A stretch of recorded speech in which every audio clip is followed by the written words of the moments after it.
어느 장로가 자녀가 없어서 외롭게 지내다가요, 45세 나이가 되어서 자녀를 갖게 되었어요. 너무나 기뻐서 어쩔 줄 모르다가 출산을 했는데 그것도 일란성 쌍둥이였어요. 졸지에 아들, 딸을 한꺼번에 얻은 그 기쁨이 말로 다 할 수 없을 정도로 기뻤는데요. 그런데 이름을 지어주어야 되겠는데 세상에서 가장 좋은 이름을 지어주고 싶었어요. 그래서 성경책을 이렇게 뒤지다가 내가 곧 길이요 진리요 생명이니, 이 요한복음 14장 16절의 구절이 이렇게 눈에 띄었어요. 그래서 옳지, 길이라 짓자. 그는 이렇게 지으면 예수님의 길처럼 앞으로 길게 믿음 생활을 할 수 있을 거라 생각했어요. 아들은 길람이라고 지었고 딸은 길려라고 지었어요. 옛날에는요, 이런 이름들이 흔하게 있었던 때예요. 그런데 그 장로의 성이 무엇냐면요, 바로 주시였어요. 그러다 보니 주길람이 된 거예요. 물론 이 얘기는 제가 웃자고 한 얘기지만요, 이와 같이 성경도 마찬가지예요. 앞도문맥 다 잘라버리고 어느 한 구절만 갖다 놓고 설교를 하다 보면은요, 진리가 다소 이렇게 엉뚱한 곳으로 흘러가는 웃기는 일들이 발생하게 되는 거예요. 이 세상에는요, 두 종류의 사람들이 있어요. 하나는 자기 이름과 명예와 평판과 인기를 위해서 수단과 방법을 가리지 않는, 그야말로 자기의 영광을 위해 사는 사람들이고요. 또 다른 하나는 자신의 이름을 세상 속에 남기기보다는요, 하나님 앞에서 자기를 부인하고 십자가의 삶을 추구하며 조용히 흔적 없이 살아가는 사람들, 이렇게 두 종류로 나누어져 있는데, 가난하고 어려운 목수의 아들로 태어나서 평생을 30년간 목수로 살다가 33세 젊은 나이에 돌아가신 분이 있죠. 그분은 신적 능력이 있는 분임에도 불구하고 단 한순간도 자신의 이름을 위해서 살지 않았어요. 또한 돌로 떡을 만들 수도 있었고, 높은 성전에서 뛰어내리면 하늘의 천사들이 수종을 들고 그분을 호위하는, 그야말로 하늘의 왕이신 분이었어요. 그런데 그런 분이 자신의 이름과 자신의 영광을 위해 자신의 신적 능력을 사용하여 그 어떤 힘도 자랑하지 않으셨어요. 그분은 자신의 몸을 치장하기 위해서 좋은 옷을 입지 않았고, 당신을 왕으로 추대하겠노라고 찾아온 무리들을 피해서 도리어 산으로 도망을 가셨어요. 대중들의 인기를 끌기 위해서 매일같이 오병이어로 자신의 능력을 가시하지 않았고요. 심지어 죽을 때도요, 변변한 무덤도 없이 다른 이의 무덤을 잠시 빌려 쓰기도 하셨어요.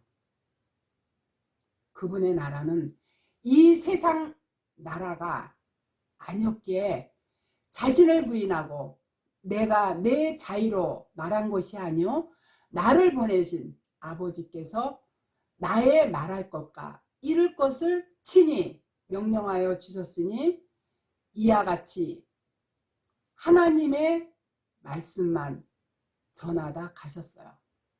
그로 인해서 십자가에서 죽으시고 또 부활 승천하여 다시 성령으로 우리 안에 오셨기 때문에 오늘날 교회가 탄생할 수 있었던 거예요.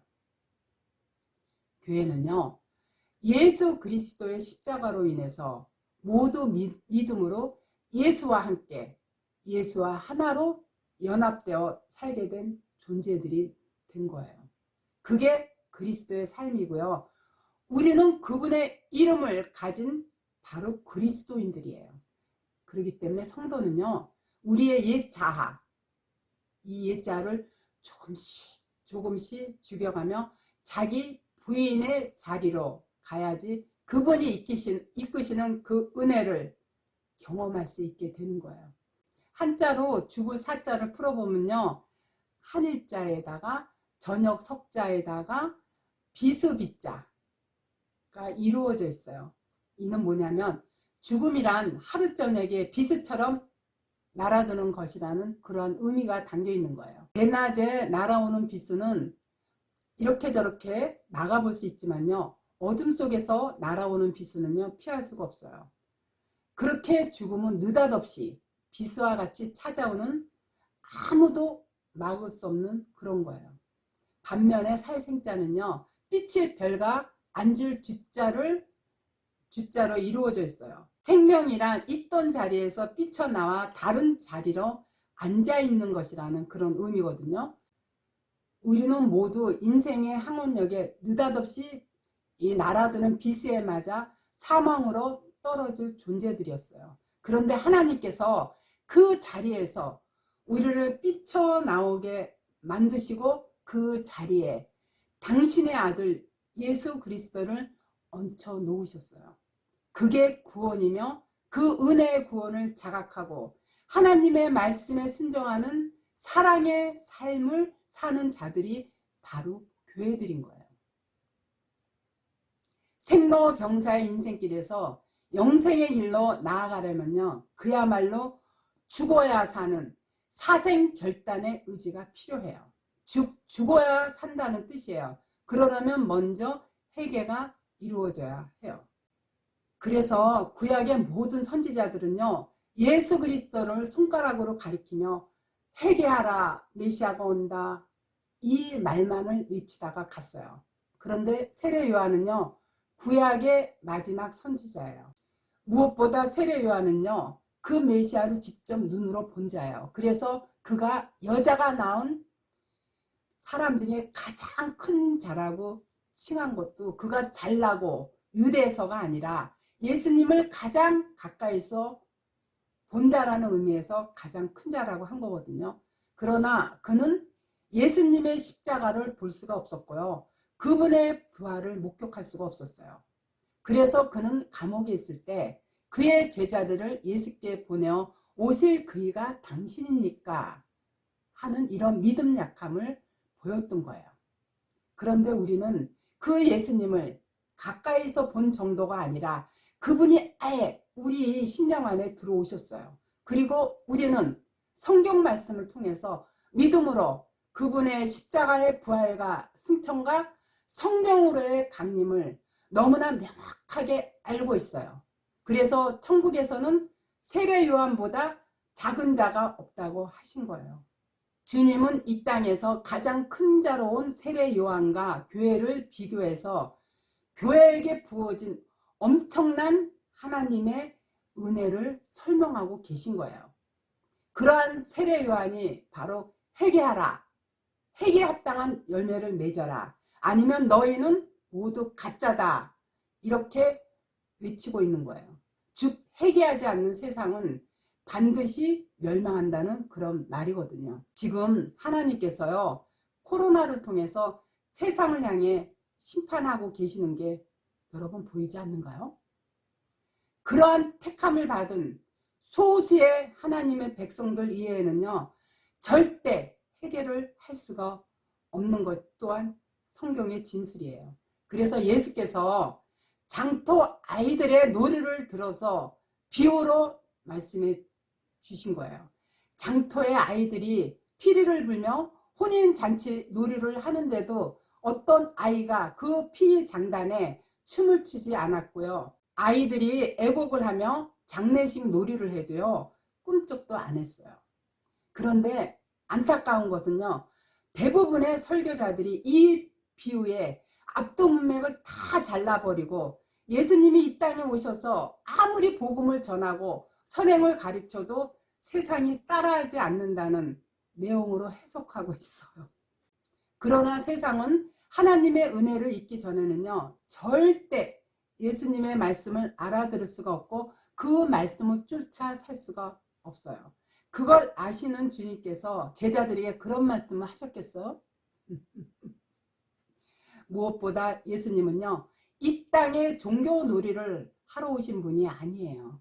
이 땅에서 종교놀이를 하고 있는 자들이 누구냐면 바로 타락한 인간들이에요. 인간들은요 종교조차 자신들의 유익을 위해서 사용하는 자들이에요. 자신들의 이름과 명예와 평판과 힘을 얻기 위해서 자신들이 섬긴다고 하는 신까지 이용해 먹는 것이 바로 인간 교회들인 거예요. 그래서 그들은요, 철저한 금욕 생활과 도덕적이고 윤리적인 바른 삶을 강조하면서 엄격한 종교 행위를 강요하기도 한 거예요. 그게 예수님 당시 유대인들의 삶이었고요, 바리새인들의 삶이었어요. 그게 바로 오늘날 교회들의 모습이에요. 그것을 바울은 이렇게 요약해 주고 있어요.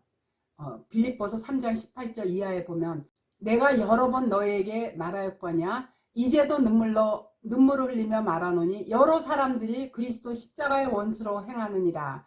저희의 마침은 멸망이요 저희의 신은 배어 그 영광은 저희의 부끄러움에 있고 땅의 일을 생각하는 자라. 오직 우리의 시민권은 하늘에 있는 자라. 거기로서 구원하는 자 곧 예수 그리스도를 기다리노니.